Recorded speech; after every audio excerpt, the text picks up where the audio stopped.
கர்த்தருடைய பரிசுத்த நாமத்துக்கு கோடான கொடி ஸ்தோத்திரம். நான் வந்து ஐயாவோட மீட்டிங் வந்து டிசம்பர் 19, 2022 வந்து எல்ஐசி ஐக்கிய ஜபக்குழு மீட்டிங்க்கு போயிருந்தேன். அப்போ வந்து கர்த்தர் வந்து ஐயா மூலிமா தீர்க்க தரிசனமாக என்ன சொன்னார்னா, உங்கள் கடன் பிரச்சனைகள்லாம் இன்னையோட முடிவுக்கு கொண்டு வருது. இப்போ நான் வந்து நினச்சிட்டு இருந்தேன், எனக்கு எப்படி கடன், எங்களுக்கு வந்து ஒரு 15 lakhs கடன் இருக்குது. ரொம்ப அழுதுட்டு இருந்தேன், கடன் எப்படி எங்களால் அடைக்க முடியும்ன்ட்டு. ஆனால் அவர் தீர்க்க தரிசனமாக சொன்னார், கடன் பிரச்சனை இன்னையோட முடியுது, உங்கள் கோர்ட்டு கேஸ் பிரச்சனை எதுவாக இருந்தாலும், எவ்வளோ பெரிய பிரச்சனை இருந்தாலும் அது இன்னையோட உங்களுக்கு முடிஞ்சிடும் அப்படின்ட்டு சொன்னார். ஒரு 1 month போச்சு. எங்களுக்கு வந்து எங்கள் அப்பாவுக்கு ஒரு லேண்ட் இருக்குது, அது வந்து 1996 கோர்ட் வந்து எடுத்துட்டாங்க. லேண்ட் அக்விசிஷன் கேஸில் இருந்துச்சு. 26 years-ஆக அந்த கோர்ட் கேஸ் இழுத்துகிட்டே போயிட்டு இருந்துச்சு. எனக்கு திடீர்னு மைண்டில் ஸ்ட்ரைக் ஆச்சு. நான் வந்து ஆப் எடுத்து அந்த ஸ்டேட்டஸ் செக் பண்ணி பார்த்தா டிசம்பர் 19 வந்து ஐயா சொன்னார், டிசம்பர் 20th அடுத்த நாள் அந்த கேஸ் ஜட்ஜ் வந்து அது ஜட்ஜ்மெண்ட் கொடுத்து 2 months-குள்ளே அந்த அமௌண்ட்டை ரிலீஸ் பண்ணணும்னு சொல்லியிருந்தாரு. மொத்தம் 6 பேர் எங்கள் அப்பா கூட பிறந்தவங்க இருக்காங்க. அது 60 lakhs தான் சேங்ஷன் பண்ணியிருந்தாங்க. ஒருத்தருக்கு 10 lakhs வரும். ஆனால் வந்து ஜட்ஜ் வந்து என்ன பண்ணியிருக்காருன்னா, இத்தனை வருஷம் வராததுக்கு வந்து கவர்மெண்ட்டுக்கே வந்து நீங்கள் இவ்வளோ % இன்ட்ரெஸ்ட் போட்டு அதிகமாக கொடுக்கணும், அது 2 months கூட கொடுக்கணும்னா இன்னும் நீங்கள் சேர்த்து இன்ட்ரெஸ்ட் போட்டு கொடுக்கணும் அப்படின்னு சொன்னார். கர்த்தர் இவ்வளோ பெரிய அரசு செய்து கர்த்தருக்கு கோடான கொடி ஸ்தோத்திரம். கர்த்தருடைய பரிசுத்த நாம ஸ்தோத்திரம். என் பேர் தர்மராஜ். நான் சென்னை படப்பிலேருந்து வர்றேங்க. என் சொந்த ஊர் தென்காசி மாவட்டம் மானத்தூர். நான் சுமார் ஒரு 52 வருஷமாக சென்னையில் இருக்கிறேன். மேரேஜ் ஆகி 45 வருஷம் ஆச்சுங்க. வாடகை வீட்டில் தான் இது வரைக்கும் சென்னையில் இருந்தேன். 85 வீடு காலி பண்ணியிருக்கேன். கடந்த வருஷம் ப்ரேயருக்கு அம்பரின் பாதத்தில் ப்ரேயர் குடும்பத்தோடு நான், என் ஒய்ஃபு, என் சின்ன மகன் 3 வந்திருந்தாங்க. கீழே லாஸ்ட்டில் உட்காந்து ப்ரேயர் கேட்டுட்டு இருக்கும்போது ஐயா மூலமாக கர்த்தர், தர்மராஜ் நீ வந்து இவ்வளோ கஷ்டம், இவ்வளோ வேதனை, இவ்வளோ பிரச்சனையோடு வந்திருக்க, இன்றைக்கி உன் பிரச்சனைலாம் தீர்ந்து போகுது, இந்த மாதத்துலேருந்து உனக்கு ஒரு மாறுதல், இது இந்த மாதம் உனக்கு டேர்னிங் பாயிண்ட் அப்படின்னு சொல்லி 2 தடவை தர்மராஜ் பேரை சொல்லி தீர்க்கதரிசன வசனம் வந்ததுங்க. அதை உறுதியாக கடைப்பிடிச்சிக்கிட்டு நாங்கள் தொடர்ந்து ஜெபம் பண்ணிட்டு வந்தோம். அதே நாளில் ப்ரேயரில் ஐயா சொன்னாங்க, உன் தடைகளெல்லாம் நீங்கி இந்த மாதம் வந்து எல்லாத்துக்கும் சொந்தமாக வீடு கட்டுற மாதம் என்ற ஒரு ஸ்பெஷல் ப்ரேயர் அன்றைக்கி நடந்ததுங்க. அதை வாக்குத்தத்தை உறுதியாக பிடிச்சி வீட்டில் போய் நான் குடும்பம் ஜெபம் பண்ணோம். ஐயா குறிப்பள்ளி கொடுத்துட்டு நான் போயிருந்தேங்க. கரெக்டாக நான் போய் அந்த மாதத்தில் சென்னை படைப்பு பக்கத்தில் 8 லட்சம் ரூபாய்க்கு ஒரு 570 ஸ்கொயர் ஃபீட் வீடு இடம் வாங்கி போட தேவன் எங்களுக்கு உதவி செஞ்சாருங்க. மட்டுமல்ல, கரெக்டாக 22 நாளில் என் பெரிய மகா மூலமாக, அப்பா உங்கள் மருமகனுக்கு வேலை இல்லாமல் இருக்குதுப்பா, நீங்கள் இடம் தான் சொல்லுங்கள் கட்டி தரேன்னு சொன்னாப்புல. சரிம்மா என்ன 22 நாளிலே வந்து அந்த இடத்துல வீடு கட்டி தேவன் இந்த லாஸ்ட் இயர் டிசம்பர் 1 பால் காய்ச்சி ஜெபம் பண்ணி நாங்கள் குடிப்பக தேவன் உதவி செய்தார். தேவாதி தேவனுக்கு கோடான கொடி சொத்திரி ஜெபம் பண்ண ஐயாவுக்கு நன்றி நன்றி நன்றி.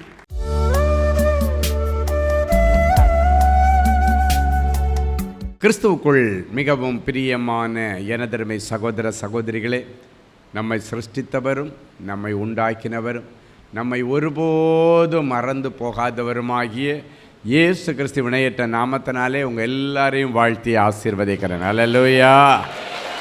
எல்லாரும் சந்தோஷமாக இருக்கீங்களா? ஒரு அழகான ஒரு மங்கள வார்த்தை எடுத்து வாசிக்க போகிறோம். 2 கொரிந்தியரின் புஸ்தகம் 12ஆம் அதிகாரம் 14வது வசனம் இப்படியாய் சொல்லுகிறது. எடுத்து வாசிக்கலாம். இதோ உங்களிடத்திற்கு 3ஆம் தரம் வர ஆயத்தமாய் இருக்கிறேன். 3ஆம் தரம் வர ஆயத்தமாய் இருக்கிறேன். நான் உங்களை வருத்தப்படுத்துவது இல்லை. நான் உங்களை வருத்தப்படுத்துவதில்லை. நான் உங்களுடையதை அல்ல. நான் உங்களுடையதை அல்ல. உங்களையே தேடுகிறேன். உங்களையே தேடுகிறேன். பெற்றாருக்கு பிள்ளைகள் அல்ல. பெற்றாருக்கு பிள்ளைகள் அல்ல. பிள்ளைகளுக்கு பெற்றார்களே பொக்கிஷங்களை சேர்த்து வைக்க வேண்டும். பிள்ளைகளுக்கு பெற்றார்களே பொக்கிஷங்களை சேர்த்து வைக்க வேண்டும். ஆமென். சரி, அப்போஸ்தலனாகிய பவுல் கொரிந்திய திருச்சபைக்கு ஒரு கடிதம் எழுதுகிறார். அந்த கடிதத்தில் உள்ள ஒரு சில வார்த்தைகள் தான் இப்பொழுது நாம் வாசித்த இந்த அழகான மங்கள வார்த்தை. மறுபடியும் சொல்லுகிறேன், அப்போஸ்தலனாகிய பவுல் கொரிந்திய சபைக்கு இந்த லெட்டர் எழுதுக்கு முன்னாடி 2 முறை ஏற்கனவே போயிருக்கிறார். இப்போ 3வது முறை நான் உங்கள் சபைக்கு வரப்போகிறேன். அதுக்கு முன்னால் இந்த கடிதத்தை நான் எழுதுகிறேன். எத்தனை பேர் ஆமென் சொல்ல முடியும்? 2 முறை ஏற்கனவே வந்திருக்கிறேன். இதோ உங்களிடத்திற்கு 3ஆம் தரம் வர நான் ஆயத்தமாயிருக்கிறேன். வருவேன்னு சொல்லலை, வர ஆயத்தமாயிருக்கிறேன். அப்படின்னா ஒரு ஊழியக்காரன் ஒரு சபை நடுவே வந்து நின்று ஜனங்களை ஆசீர்வதிப்பதற்கு அவனுக்கு ஒரு ஆயத்தம் அவசியம். இன்னைக்கு உங்கள் முன்னால் வந்து நின்று இந்த பிரசங்கத்தை பிரசங்கிக்கணும்னா இதுக்கு முன்னால் எத்தனை மணி நேரம் ஆண்டவருடைய பாதப்படியிலே காத்து கிடந்து இந்த வசனங்களை ஆண்டவரிடத்திலிருந்து வாங்கி ஆயத்தமாகி கிளம்பும்போது திருப்பி ஜெபம் பண்ணி உட்கார்ந்துருக்க நேரத்துலையும் அதை திருப்பி ரிவைஸ் பண்ணி ஆண்டவர் என்னென்ன சொல்ல வராருன்னு கேட்டு ஆயத்தப்பட்டு தான் இந்த இடத்துல வந்து மனுஷன் நிற்க முடியுமே தவிர ஆண்டவருடைய பலிபீடத்தில் நின்று ஏனோ தானோ என்று ஒரு ஊழியக்காரன் வந்து நின்று காரியத்தை செய்ய முடியாது. அவர் சொல்லுகிறார், 3ஆம் தரமும் உங்கள் சர்ச்சில் வர்றதுக்கு, உங்கள் திருச்சபைக்கு வருவதற்கு நான் ஆயத்தப்பட்டு கொண்டு இருக்கிறேன், ப்ரிப்பேர் பண்ணிக்கிட்டு இருக்கிறேன்னு சொல்கிறாரு. ப்ரிப்பேர் பண்ணுறேன்றார். நீங்கள் யோசிக்கலாம், என்ன ப்ரிப்பேர் பண்ண போகிறாரு அப்படின்னு யோசித்தா அந்த வசனங்களுடைய அந்த கடைசி பகுதி வர நீங்கள் பார்த்தீங்கன்னா உங்களுக்கு சும்மா வரும் கையோடு வந்து நான் உங்கள் சர்ச்சில் நிற்க மாட்டேன். அப்போ நீங்கள் நினைக்கிறீங்க, அப்போஸ்தலனாகிய பவுல் போகிற சர்ச்சில் எல்லாம் எல்லாருக்கும் பொன்னும் வெள்ளியும் கொண்டு கொடுத்தாரா? பொன்னும் வெள்ளியும் தோற்று போகிற ஒரு பெரிய பொக்கிஷங்களை கொண்டு வந்து அவர்கள் மத்தியிலே கட்டவிழ்த்து விடுவார். ஹல்லேலூயா. அவர் சொல்கிறாரு, நான் உங்களை வருத்தப்படுத்துறதுக்கு வரல, உங்களை கஷ்டப்படுத்த நான் வர்றேன்னு மட்டும் தயவு செய்து நினச்சிடாதீங்க. நான் உங்களுடையதே அல்ல, உங்களுடையதே வாங்கிட்டு போகிறதுக்கு வரமாட்டேன். எனக்கு தேவை நீங்கள் தான். உங்களுடையதே எனக்கு வேண்டாம், உங்களையே நான் தேடுகிறேன். அப்படின்னு என்ன அர்த்தம் தெரியுமா? நீங்கள் எனக்கு கொடுக்குற காணிக்கை முக்கியம் இல்லை, எனக்கு நீங்கள் தான் முக்கியம். சொல்லுங்கள், நீங்கள் தான் முக்கியம். ஹல்லேலூயா. ஒரு ஊழியக்காரனே இப்படி சொல்லுவான்னா ஆண்டவர் எவ்வளோ அழகாக சொல்லுவார், மக்களே உனக்கு காணிக்கை இல்லைடா, எனக்கு நீ தாண்டா வேணும், நீயே எனக்கு பெரிய காணிக்கை. ஹல்லேலூயா. பிள்ளைகளுக்காக பெற்றோர்கள் பொக்கிஷங்களை கொண்டு வர மாட்டாங்க, பெற்றோர்களே தங்கள் பிள்ளைகளுக்காக பொக்கிஷங்களை கொண்டு வருகிறார்கள். நீங்கள் ஒவ்வொருவரும் என்னுடைய ஆவிக்குரிய பிள்ளைகள், நான் உங்களுக்கு ஒரு ஆவிக்குரிய தகப்பனாய் உங்களுக்கு பொக்கிஷங்களை நான் சேர்த்து ஆண்டவரிடத்திலிருந்து ஆயத்தப்படுத்தி கொண்டு வந்து உங்களிடத்திலே கொடுக்க வருகிறேன். எனக்கு இந்த வசனத்தை வாசிக்கும் போது ரொம்ப சந்தோஷமாக இருந்துச்சு. எப்படி ஒரு ஊழியக்காரன் தன் ஜனங்களை, தன்னுடைய சபை மக்களை தன்னுடைய பிள்ளைகளை போல நேசித்து அவர் சொல்கிறாரு, உங்களுடைய ஒன்று எனக்கு வேண்டாமா, நான் உங்களுக்கு ஒரு அப்பா மாதிரி நான் கொடுக்க வந்திருக்கிறேன். அப்பா தான் பிள்ளைகளுக்கு எப்பவும் கொடுக்கணும், உங்களை தான் நான் தேடி வர்றேன், நீங்கள் தான் எனக்கு வேணும், உங்கள் செல்வங்கள் அல்ல சொல்கிறாரு. பெற்றாருக்கு பிள்ளைகள் அல்ல, பிள்ளைகளுக்கு பெற்றார்களே பொக்கிஷங்களை சேர்த்து வைக்கணும். ஹல்லேலூயா. அப்படின்னா என்ன அர்த்தம்னா, நான் ஒரு ஆவிக்குரிய அப்பாவா என் ஆவிக்குரிய பிள்ளைகளை நான் சந்திக்க வருகிறேன். நான் வெறும் கையோட வரமாட்டேன், உங்களுக்கு பொக்கிஷங்களை கொண்டு வருவேன். ஹல்லேலூயா. பொக்கிஷன்னா இங்கிலீஷில் என்ன தெரியுமா? ட்ரெஷர்ஸ். விதமான விலை மதிக்க முடியாத செல்வங்களை உங்களுக்கு நான் ஆயத்தப்படுத்தி கொண்டு வந்து கொடுக்க ஆயத்தமாக இருக்கிறேன். ஹல்லேலூயா. ஸோ இந்த நாள் செய்தியின் தலைப்பே பொக்கிஷங்களும் பெற்றுக்கொள்ளுகிற வழிகளும். ஆமேன். நிறைய பொக்கிஷங்களை கர்த்தர் இன்றைக்கு அடிமை வழியாக கொண்டு வந்திருக்கிறார். அவங்க எல்லாருக்கும் அது கிஃப்டாக பரலோகத்திலிருந்து வருகிற பரிசுகளாக உங்கள் மத்தியிலே வரப்போகிறது. ஆமேன். வேதம் சொல்லுகிறது, நன்மையான எந்த ஈவும் பூரணமான எந்த வரமும் பரத்திலிருந்து உண்டாக்கப்பட்டு ஜோதிகளின் பிதாவிடத்திலிருந்து உங்களுக்காக இறங்கி வருகிறது. ஹல்லேலூயா. ஸோ ஜோதிகளின் பிதாவிடத்திலிருந்து உண்டாக்கப்பட்ட ஆசீர்வாதங்களை மங்கள வார்த்தை ரூபத்திலே கர்த்தர் உங்களுக்கு கொடுக்கிறார். முதலிலே வார்த்தையை அனுப்புகிறார், அதன் பிறகு அந்த வார்த்தை மனு உருவாகும். அவர் வார்த்தைகளை அனுப்பி அற்புதங்களை செய்கிறார், வார்த்தைகளை அனுப்பி அதிசயங்களை செய்கிறார். ஒரு தீர்க்கதரிசியுடைய நாவிலிருந்து வருகிற வார்த்தைகள் அவர்களை வாழ வைக்கும், அவர்களை விடுவிக்கும், அவர்களுக்கு அற்புதம் செய்யும், அவர்களை பரலோகத்திற்கு நேராக போவதற்கு நல்ல ஆலோசனைகளை கொடுக்கும். அதுதான் உண்மை. ஹல்லேலூயா. இன்னைக்கு ஆண்டவர் உங்களுக்கு ஸ்பெஷல் பொக்கிஷங்களை கொண்டு வருகிறார். இந்த பொக்கிஷம் என்ன ரூபத்தில் முதல்ல உங்களிடத்தில் வரணுன்னாச்சுன்னா, அது ஒரு பெட்டி மாதிரியெல்லாம் வராது. வசனத்தின் ரூபத்தில் உங்கள் செவிகளிலே ஏறி உங்கள் இருதயமாகிய சிங்காசனத்தில் போய் அது லாக்காகி உட்கார்ந்துரும். உள்ள உட்கார்ந்துட்டு மண்ணுக்குள்ள போடப்படுகிற ஒரு விதை எப்பொழுது எப்படி அது முளைத்து அது அப்படியே வளர்ந்து கனி கொடுத்து எக்கச்சக்கமான கனிகளை உனக்கு கொடுக்கிறதோ, அதே போல ஆண்டவர் அனுப்பின வார்த்தையும் உன் செவிகள் மூலமாக உன் சரீரத்திற்குள்ள போகும். அது உள்ள போய் எந்த இடத்துல வேலை செய்யணுமோ அந்த இடத்துல போய் தான் அனுப்பின வேலையை முடிச்சிடும். வேதம் சொல்லுகிறது, மாரியும் உறைந்த பனியும் வானத்திலிருந்து இறங்கி பூமியில் உள்ள புல் பூண்டுகளை நனைத்து கனி கொடுக்க வச்சுட்டு அதைகள் மேகத்துக்குள்ளால அப்படியே பனி போல மேலே நீராவி போல மேலே போறது போல பரலோகத்தில் இருக்கிற தேவனிடத்திலிருந்து வருகிற வார்த்தைகளும் தான் அனுப்பின காரியத்தை நிறைவேற்றி ஆண்டவரிடத்தில் திரும்புமா. ஹல்லேலூயா. என் அன்பு தேவனுடைய பிள்ளைகளை, அந்த வார்த்தை சில நேரங்களில் கிடைக்கும். சிலது உடனே பலன் கொடுக்கும், சிலர் அடுத்த நாள் வேலை செய்யும், சிலருக்கு 5 மணி நேரம் கழித்து வேலை செய்யும், சிலருக்கு 5 நாளைக்கு அப்புறம் வேலை செய்யும். ஆனால் சிலருக்கு அந்த உள்ளே போய் லாக் ஆனது அந்த ஏற்ற நேரம்னு ஒரு வரும் அந்த டைம் வரைக்கும் உள்ளே இருந்துட்டு ட்ராவல் பண்ணிகிட்டே இருக்கும். டக்குன்னு அந்த நாள் வரும் பொழுது ஓவர் நைட்டில் அது நிறைவேறும். அடுத்த காலையில் பார்க்கும் பொழுது நீ நினைக்கு பார்த்தாத ஒரு அற்புதத்தை கர்த்தர் உன் வாழ்க்கையிலே செய்வார். ஆமென். அதுதான் நீண்ட காலம் நீ காத்திருந்து இருதயத்திலே ஏங்கினது ஜீவ வருஷம் போல திடீர்னு கிடைக்கும். ஆனால் அதுக்கு முன்னால் ஆண்டவர் அதை உள்ளே போட்டுருவார். இப்போ பாருங்க, அங்கே காதில் போகிற வார்த்தைகள் அது எங்கெங்கே கிரியைகளை நடப்பிக்கணும். சிலருக்கு சரீரத்திற்குள்ள அந்த அற்புதம் தேவைப்படும், சிலருக்கு அந்த வார்த்தை உள்ளதான் போகும். ஆனால் இவங்க உள்ளத்தில் இருக்கிற சில பிரச்சனைகளை அதை அலசி ஆராய்ஞ்சு அந்த வார்த்தை என்ன பண்ணும், அந்த இருதயத்தில் போன உடனே இவளுக்கு இருதயத்தில் இப்படிப்பட்ட சில பகைஞர்கள் வெளியே இருக்கிறாங்க, அதை நினைச்சு இருதயத்தில் துக்கப்படுறா. அப்போ என்ன போகும், இந்த வார்த்தை உள்ள போன வார்த்தை அங்கிருந்து வல்லமையாய் புறப்பட்டு உன் சத்துருவை சந்திக்க ஓடும். ஹல்லேலூயா. உன்னுடைய விரோதியை சந்திக்க ஓட, உன்னை மிரட்டினவனை சந்திக்க அந்த வார்த்தை போகும். அந்த வார்த்தை ஒரு நாளும் வெறுமனே திரும்பாது. தான் அனுப்பின காரியத்தை செய்து முடிச்சிட்டு தான் அது திரும்பி வரும். ஹல்லேலூயா. வேதம் சொல்லுகிறது, மனுஷன் வாழ்கிறது அப்பத்தினால மட்டுமல்ல, ஆண்டவருடைய வாயிலிருந்து புறப்பட்டு வருகிற ஒவ்வொரு வார்த்தையினாலும் அவன் பிழைப்பான். ஹல்லேலூயா. இந்த வசனத்தின்படி நான் சொல்லுகிறேன், பொக்கிஷங்களை கர்த்தர் உனக்காக கட்டவிழ்த்து விடுகிறார். சங்கீதம் 17:14 சொல்லுகிறது, பரலோகத்தின் திரவியத்தை ஒரு தாயினுடைய வயிற்றிலே ஆண்டவர் நிரப்பும் பொழுது அவள் புத்திர பாக்கியத்தினால திருப்தி அடைந்து பிறக்க போகிற பிள்ளைக்காக சேமிப்பாளாம். ஹல்லேலூயா. சிலர் நினைக்கலாம், என் பிள்ளைக்கு குழந்தை பாக்கியம் இல்லை, என்னுடைய மகளுக்கு திருமணமாகி பல வருஷம் ஆச்சு, என் மகனுக்கு திருமணமாகி பல வருஷம் ஆச்சு, எனக்கு இன்னொரு ஆசீர்வாதமான பிள்ளை இல்லைன்னா, இந்த வசனம் சொல்லுகிறது பரலோகத்தின் திரவியம் அப்படின்னா பொக்கிஷன்னு அர்த்தம். இங்கிலீஷில் ஹெவன்லி ட்ரெஷர் அப்படின்னு போடுற, ட்ரெஷர் அப்படின்னாச்சுன்னா பொக்கிஷம் என்ற அர்த்தம். உங்களுடைய பிள்ளைகள் பரலோகத்தில் உள்ள பொக்கிஷங்கள், பரலோகத்திலிருந்து உங்களுக்கு கொடுக்கப்படுகிற பொக்கிஷங்கள். அதுக்கு விலை மதிப்பே போட முடியாதுங்க.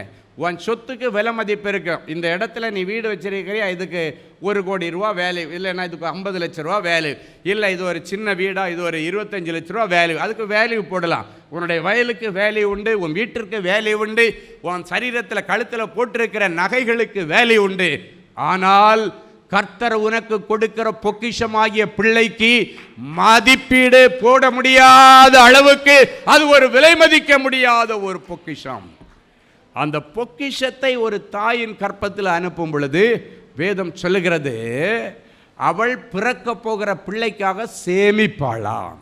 அதான் நான் சொன்னேன், பெற்றோருக்காக பிள்ளைகள் அல்ல, பிள்ளைகளுக்காக பெற்றோரே சேமிப்பாங்க. பெற்றோர் தான் பிள்ளைகளுக்காக பொக்கிஷங்களை சேர்த்து வைப்பார்கள். ஆமேன்.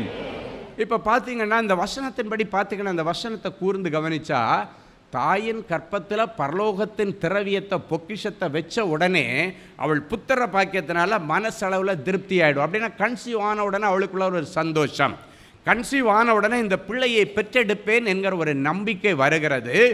கன்சீவ் ஆன உடனேயே பிறக்க போகிற பிள்ளைக்காக சேமிக்க ஆரம்பிக்கலாம்.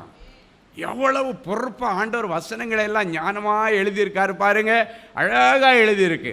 சிலர் சொல்லுவாங்க தெரியுமா, கல்யாணம் ஆகும் முன்னாடி சொல்லுவாங்க, டேய் இவ்வளவு நாளும் ஏனோ தானோன்னு இருந்த, ஏன்னா நீ ஒண்டி கட்ட, ஆனால் இப்போ உன்னை நம்பி ஒருத்தி வந்துட்டா, அதனால் ஊரை சுற்றிட்டு ஃப்ரெண்ட்ஸ் கூட அங்கே போனேன் இங்கே போனேன் அங்கே தங்கினேன் இங்கே தங்கினேன் இருக்கக்கூடாது. எங்கே போனாலும் உன் பொண்டாட்டியை கூட கூட்டுட்டு போனோம், அதுதான் உனக்கு சேஃப்.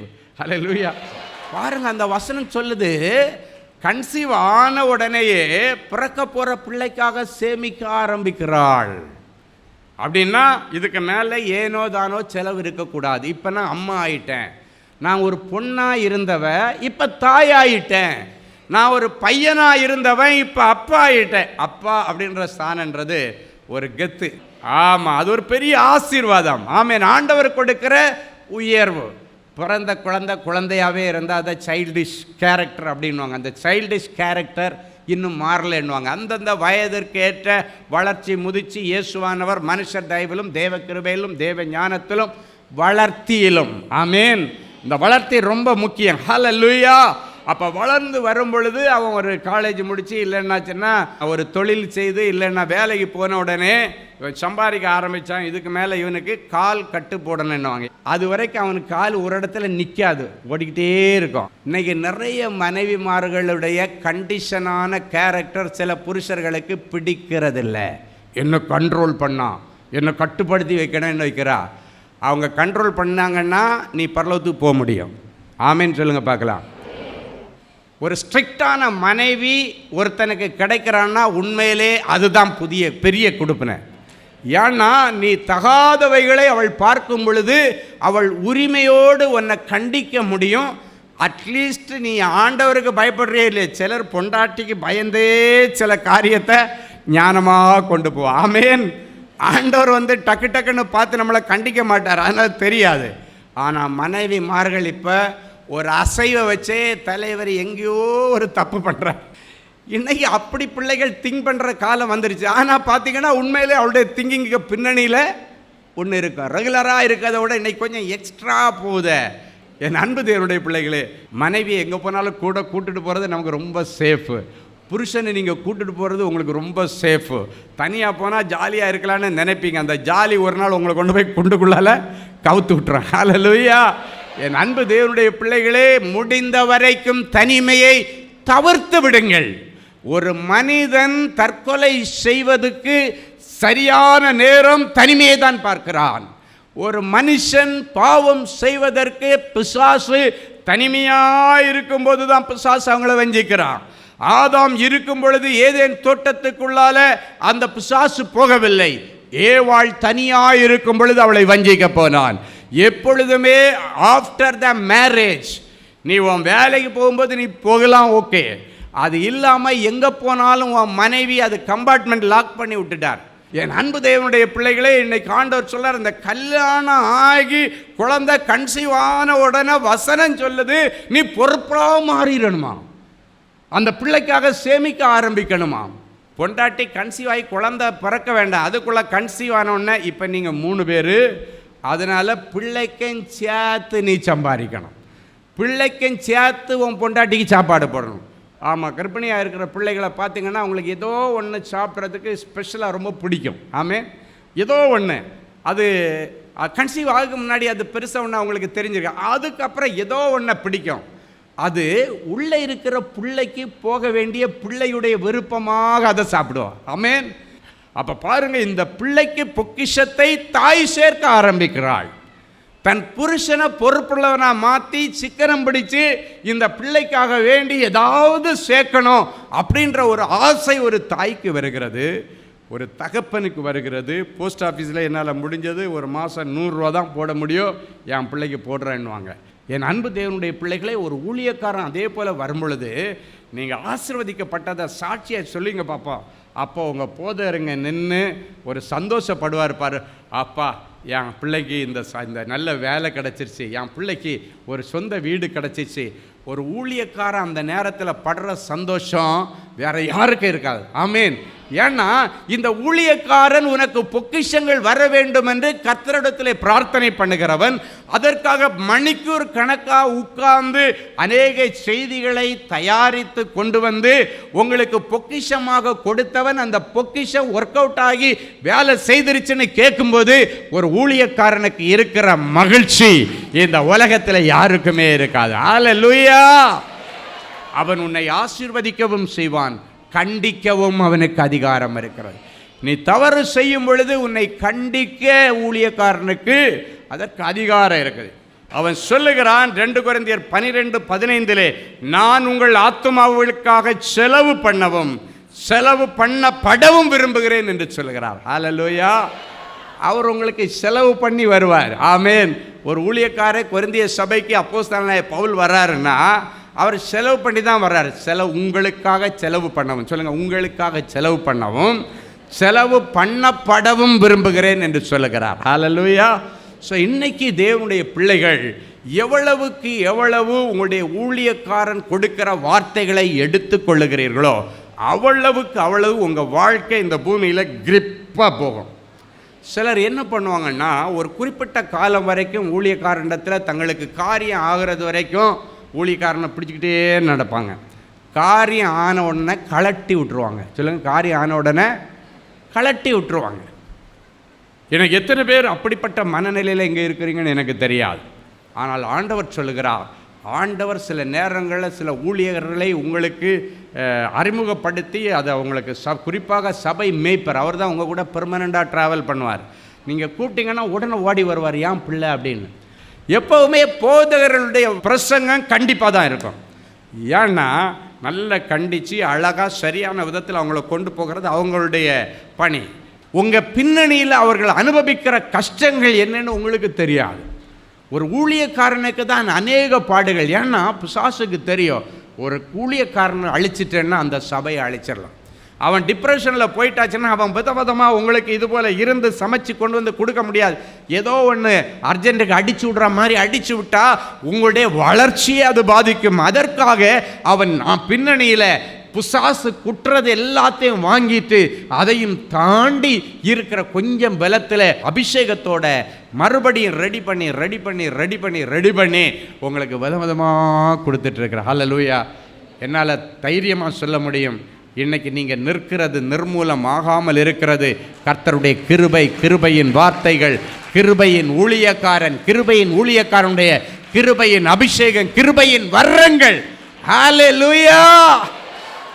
அப்படியே எழும்பி நின்று தேவ சமூகத்தை நோக்கி அப்படியே நம்ம ஒப்பு கொடுப்போம். ஹல்லேலூயா. அப்பா உமக்கு நன்றி செலுத்துகிறேன். என் பிள்ளைகளுக்கு ஊழியக்காரன் மூலமாக நீர் கொடுத்த எல்லா பொக்கிஷங்களுக்காக உமக்கு நன்றி. ஆண்டவரே, நீர் ஆயத்தம் பண்ணி கொண்டு வந்த எல்லா பொக்கிஷங்களையும் இவர்கள் சிரசிலே வைத்து ஆசீர்வதிக்கிறேன். நீடிய ஆயுஷ் என்கிற பொக்கிஷத்தை கொடுக்கிறேன். ஒளிப்பிடத்தில் இருக்கிற அந்தகார பொக்கிஷங்களை என் பிள்ளைகளுக்கு கொடுக்கிறேன். அந்தகாரத்தில் இருக்கிற புதையல்களை கொடுத்து இவர்களை ஆசீர்வதிக்கிறேன். பூரண ரட்சிப்பின் பொக்கிஷத்தை கொடுத்து ஆசீர்வதிக்கிறேன். பூரண ஞானத்தின் பொக்கிஷத்தை கொடுத்து ஆசீர்வதிக்கிறேன். பூரண வரங்களின் அபிஷேகத்தை கொடுத்து ஆசீர்வதிக்கிறேன். பூரண அறிவின் பொக்கிஷத்தை கொடுத்து என் பிள்ளைகளை ஆசீர்வதிக்கிறேன். இவர்கள் மறக்க முடியாத பிள்ளை செல்வங்களின் பொக்கிஷங்கள் இவர்கள் கற்பத்திலே ஆண்டவர் வைத்ததற்காய் ஸ்தோத்திரம். அடைக்கப்பட்ட கற்பங்கள் திறக்கப்படுவதாக, அடைக்கப்பட்ட வேலை வாசல் திறக்கப்படுவதாக, அடைக்கப்பட்ட திருமண வாசல்கள் திறக்கப்படுவதாக, அடைக்கப்பட்ட முன்னேற்றத்தின் வாசல்கள் திறக்கப்படுவதாக, அடைக்கப்பட்ட ஆவிக்குரிய வாசல்களை கர்த்தர் திறப்பீராக. இதோ திறந்த வாசலை உனக்கு முன்பதாய் வைக்கிறேன், அதை ஒருவரும் மூட முடியாது என்று சொன்னீரேன். பாதாளத்தின் திறவுகோல்கள் அதை மேற்கொள்ள முடியாது என்று சொன்னேன். நிலை நிற்கிற அபிஷேகத்தை இவருடைய சிரசில வைக்கிறேன். நிலை நிற்கிற பொக்கிஷங்களை வைக்கிறேன். நிலை நிற்கிற செல்வங்களை இவர்களுக்கு வைத்து நிறைஞ்ச மனசுல பிள்ளைகளை ஆசீர்வதிக்கிறேன். எனக்கு வேண்டியதெல்லாம் தான் இயேசுவின் மூலம் பிதாவே, ஆமென். Genesis Creations Media Academy, certification in media technology. Our course includes videography, photography,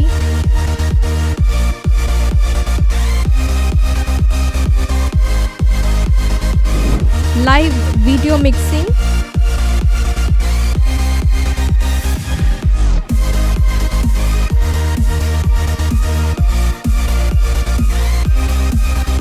Photoshop,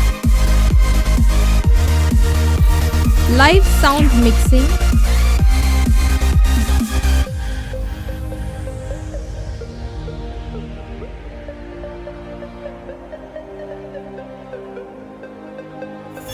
drone cinematography,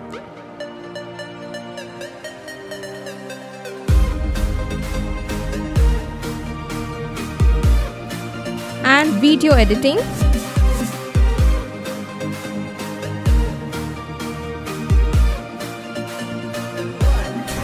Praise the Lord. I welcome you all on behalf of Genesis Creations Media Academy. இந்த கோர்ஸ் நாங்கள் start பண்ணதுக்கான main reasons பார்த்தீங்கன்னா 3 benefits இருக்குங்க. First benefit பார்த்தீங்கன்னா இந்த course வந்து just 3 months course தான். நீங்கள் 3 months இந்த கோர்ஸை நீங்கள் படித்து முடிச்சிடலாம். செகண்ட் பெனிஃபிட் பார்த்தீங்கன்னா இது வந்து ரொம்ப காஸ்ட் எஃபெக்டிவ். ஸோ நீங்கள் ஈஸியாக அஃபோர்ட் பண்ணி இந்த கோர்ஸை நீங்கள் படித்து முடிக்கலாம். மூணாவது பார்த்தீங்கன்னா இங்கே வந்து professional teaching with professional equipments கொடுக்குறோம். ஸோ நீங்கள் ஃப்யூச்சரில் எங்கேயாவது போய் ஜாப் ஜாயின் பண்ணாலும் சரி, இல்லை நீங்கள் வந்து பிஸ்னஸே ஆரம்பித்தாலும் சரி, அந்த ப்ரொஃபஷனல் எக்யூப்மெண்ட்ஸை ஹேண்டில் பண்ணுறதுக்கான ப்ரொஃபஷனல் ட்ரைனிங் நாங்களே உங்களுக்கு கொடுத்துருவோம். ஸோ நீங்கள் கோர்ஸ் முடிச்சுட்டு வெளியே போகும்போது உங்களுக்கு ஜாப் கைடன்ஸ் அண்ட் இன்டர்ன்ஷிப் நாங்களே கொடுத்துருவாங்க. ஸோ இதுக்கும் மேலே உங்களுக்கு ஏதாவது டீட்டெயில்ஸ் வேணும்னா நீங்கள் ஸ்டாஃபை காண்டாக்ட் பண்ணலாம். உங்களுக்கு எல்லா டீட்டெயில்ஸும் கொடுப்பாங்க. வாங்க நம்ம கிளாஸ் ரூமில் சந்திக்கலாம். Thank you. For further details, contact 7824850999 or visit our website at www.genesiscreations.in.